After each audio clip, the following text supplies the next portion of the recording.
இனி நேரத்துக்கான தலைப்புச் செய்திகளை பார்க்கலாம். சென்னை சென்ட்ரல் மெட்ரோ ரயில் நிலையத்தில் 1,85,00,000 ரூபாயில் புத்தக பூங்கா முதலமைச்சர் மு க ஸ்டாலின் திறந்து வைத்தார்.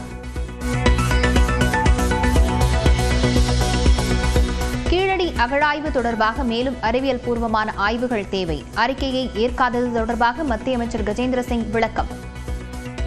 Lot of the things are to be done before recognizing or giving accreditation to the findings which are being presented by the archaeologists who had done that survey. Let them come with more results, with more data, more evidences, more proofs, because only one finding cannot change the discourse. Keezhadi அகழாய்வை புறக்கணிப்பதற்கு புதிதாக காரணங்களை கண்டுபிடிக்கிறார்கள். மத்திய அரசு மீது தமிழ்நாடு தொல்லியல் துறை அமைச்சர் தங்கம் தென்னரசு குற்றச்சாட்டு. சேலம், வேலூர் உள்ளிட்ட 12 மாவட்டங்களில் இன்று கனமழைக்கு வாய்ப்பு. திருச்சி, கடலூர், பெரம்பலூர் மாவட்டங்களிலும் இன்று கனமழை பெய்யும் என கணிப்பு. நீலகிரி மாவட்டத்தில் வரும் 14ஆம் தேதி முதல் 2 நாட்கள் அதி கனமழைக்கு வாய்ப்பு. கோவையில் 13ஆம் தேதி முதல் 3 நாட்கள் மிக கனமழை பெய்யும் என கணிப்பு. சென்னையில் 100 டிகிரி ஃபாரன்ஹீட் அளவுக்கு வெப்பம் பதிவாக வாய்ப்பு. 2 நாட்கள் மிதமான மழை பெய்யும் என்று கணிப்பு.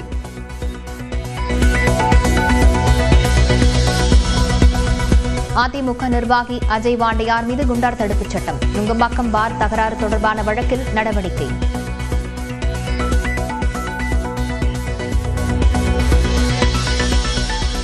தொகுதிகள் ஒதுக்கீட்டில் கூட்டணி கட்சிகளிடம் திமுக விட்டுக் கொடுத்து போக வேண்டும். கடந்த தேர்தல் அணுகுமுறை இந்த முறை தொடரக்கூடாது என்றும் மார்க்சிஸ்ட் மாநில செயலாளர் சண்முகம் வலியுறுத்தல். கேரளாவின் கோழிக்கோட்டில் கப்பலில் எரியும் தீ கட்டுக்குள் கொண்டுவரப்பட்டது. முழுமையாக அணைக்கும் பணியில் கடலோர காவல் படையின் கப்பல்கள் தீவிரம்.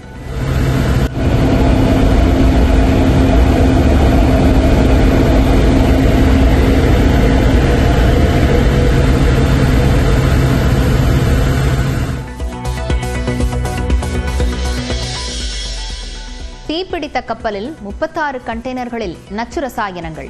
1,00,000 லிட்டர் எண்ணெயும் கடலில் கலக்கும் ஆபத்து.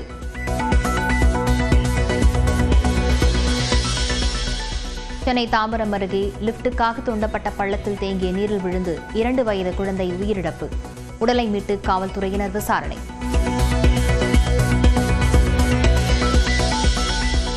மக்களவை துணை சபாநாயகர் தேர்தலை தாமதமின்றி நடத்த வேண்டும். பிரதமர் மோடிக்கு காங்கிரஸ் தலைவர் மல்லிகார்ஜுன கார்கே கடிதம்.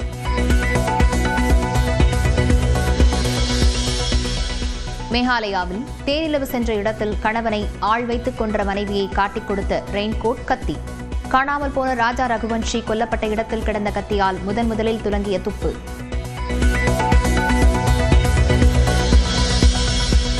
மதுரையில் பள்ளி மாணவர்கள் ஆபத்தான முறையில் அரசு பேருந்தில் பயணம். படிக்கட்டில் சென்ற மாணவர் ஆட்டோ மீது கீழே விழுந்த காட்சி வெளியானது.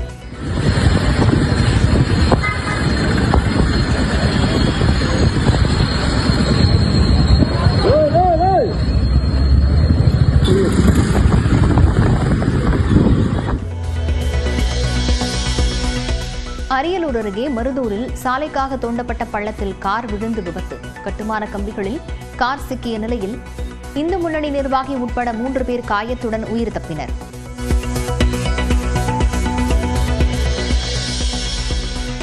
மும்பையில் குபேரா படத்தின் ப்ரமோஷன் நிகழ்ச்சி. நாகார்ஜுனாவுடன் கலந்து கொண்ட நடிகர் தனுஷ்.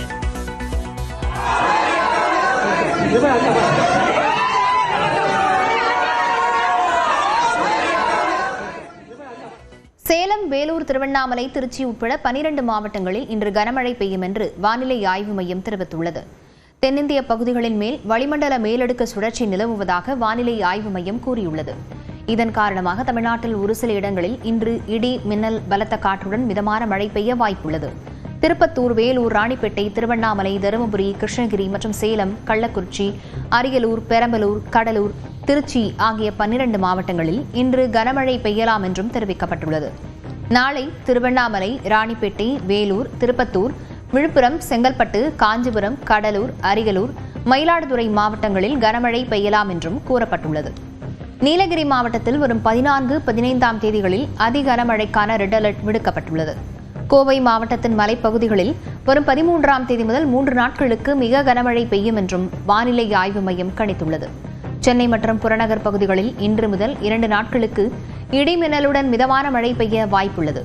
அதிகபட்ச வெப்பநிலையை பொறுத்தவரை சென்னையில் 2 நாட்களுக்கு 100 டிகிரி ஃபாரன்ஹீட் அளவில் வெப்பம் பதிவாகும் என்று வானிலை ஆய்வு மையம் கணித்துள்ளது.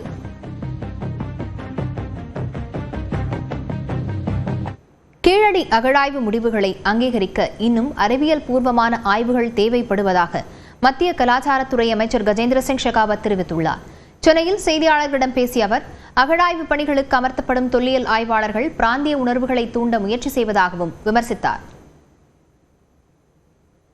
They have not been scientifically, the findings which you are mentioning about, I am aware of that, but they are not technically well supported and established yet. Lot of the things are to be done before recognizing or giving accreditation to the findings which are being presented by the archaeologists who had done that survey. Let them come with more results, with more data, more evidences, more proofs, because only one finding cannot change the discourse. Keezhadi ஆய்வுகளை நிராகரிப்பதற்கு புதிதாக காரணங்களை மத்திய அரசு கண்டுபிடிப்பதாக அமைச்சர் தங்கம் தென்னரசு குற்றம் சாட்டியுள்ளார். X பக்கத்தில் பதிவிட்டுள்ள தமிழக தொல்லியல் துறை அமைச்சர் தங்கம் தென்னரசு, முதலில் கீழடியில் ஒன்றுமே இல்லை என்ற மத்திய அரசு பின்னர் ஆய்வதிகாரியை இடமாற்றியதாக தெரிவித்துள்ளார். கீழடி ஆய்வுக்காக இனிமேல் நிதியை ஒதுக்க மாட்டோம் என்றவர்கள் சமர்ப்பித்த அறிக்கையை 2 ஆண்டுகள் கிடப்பில் போட்டதாகவும் குற்றம் சாட்டியுள்ளார். மத்திய அரசுக்கு ஒவ்வொரு முறையும் தமிழர்களின் வரலாற்றை நிராகரிப்பது பொதுவாக இருக்கும் நிலையில் கண்டுபிடிக்கும் காரணங்கள் தான் வேறு வேறாக இருப்பதாகவும் தங்கம் தென்னரசு தெரிவித்துள்ளார். 5350 ஆண்டுகள் பழமையானவர்கள், தொழில்நுட்பம் கொண்டவர்கள், மூத்த நாகரிகம் படைத்த முதுமக்கள் என்றெல்லாம் உலக அறிவியல் ஆய்வுகள் ஒப்புக்கொண்டாலும் ஒரே நாட்டில் இருக்கும் மத்திய அரசு ஒப்புக்கொள்வதில் ஏன் இத்தனை தயக்கம் என கேள்வி எழுப்பியுள்ள அமைச்சர், தமிழர்களை எப்போதும் இரண்டாந்திர குடிமக்களாக வைத்திருக்க வேண்டுமென்ற தனியாத தாகத்தாலா என்றும் வினவியுள்ளார். வரலாறும் அது கூறும் உண்மையும் உங்களது மலிவான அரசியலுக்காக காத்திருக்காது என்றும் மக்களுக்கானவை மக்களிடமே சென்று சேரும் என்றும் கூறியுள்ள தங்கம் தென்னரசு, பூனை கண்ணை மூடிக்கொண்டு விட்டால் உலகம் இருண்டு விடுமா எனவும் கேள்வி எழுப்பியுள்ளார். தமிழர் நாகரிகம் தொன்மை வாய்ந்த நாகரிகம் என்பதை மத்திய அரசு ஏற்க மறுப்பதாக திமுகவின் செய்தி தொடர்பாளர் டி.கே.எஸ். இளங்கோவன் குற்றம் சாட்டியுள்ளார். தமிழனுடைய பண்பாடு என்பது மிக மூத்த பண்பாடு, தொல்லியல் பூர்வமாக பலமுறை நிரூபிக்கப்பட்டுள்ள பண்பாடு என்பதை இவர்கள் ஏற்றுக்கொள்ளும் மனநிலையிலே, மனப்பக்குவத்திலே அவர்கள் இல்லை. காரணம், தமிழர்களுடைய வாழ்வியல் முறை சமத்துவ வாழ்வியல் முறை. இவர்கள் சிந்து சமவெளி நாகரிகத்தையே வைதிக நாகரிகம் என்று மாற்றுகிற ஒரு பொய்யான முயற்சியிலே இவர்கள் ஈடுபட்டிருக்கிறார்கள். இவர்களுக்கு அறிவியல் பூர்வமான கண்டுபிடிப்புகள் தேவையில்லை. இது தமிழருடைய நாகரீகம் என்பது சிறப்பு வாய்ந்த தொன்மை வாய்ந்த நாகரீகம் என்பதை இவர்கள் ஏற்றுக்கொள்ள மறுக்கிறார்கள். இதை அகழ்வாராய்ச்சி செய்து இதற்கான சான்றை வழங்கியவர்கள் அங்கே தொல்பொருள் ஆராய்ச்சி துறையிலே நிபுணத்துவம் பெற்றவர்கள். அவர்கள்தான் அறிவியல் பூர்வமாக, அவர்களுடைய கருத்து தான் அறிவியல் பூர்வமான கருத்து. இதற்கென்று தனியாக அறிவியல் காரணிகள் ஒன்றுமில்லை. தமிழனின் பெருமையை மறைக்கிற முயற்சி. இந்த பாரதிய ஜனதா கட்சி ஆட்சி வந்த காலத்திலிருந்தே தமிழர்களை அவமானப்படுத்துவதும், தமிழ் மொழியை அவமானப்படுத்துவதும், தமிழர்களுடைய கல்வியை கெடுப்பதும் இதை ஒரு வழக்கமாக இவர்கள் வைத்துள்ளார்கள். அந்த வகையிலே அதை தான் இந்த அமைச்சரும் சொல்கிறார். எனவே இவர்கள் தமிழின விரோதிகள் என்பதை காட்டிக் கொண்டிருக்கிறார்கள். சிந்து சமவெளி நாகரிகமும் தமிழர் நாகரிகமும் தொடர்புள்ளவை என்பதையும் மாற்றுவதற்கான முயற்சியில் அவர்கள் ஈடுபட்டிருக்கிறார்கள்.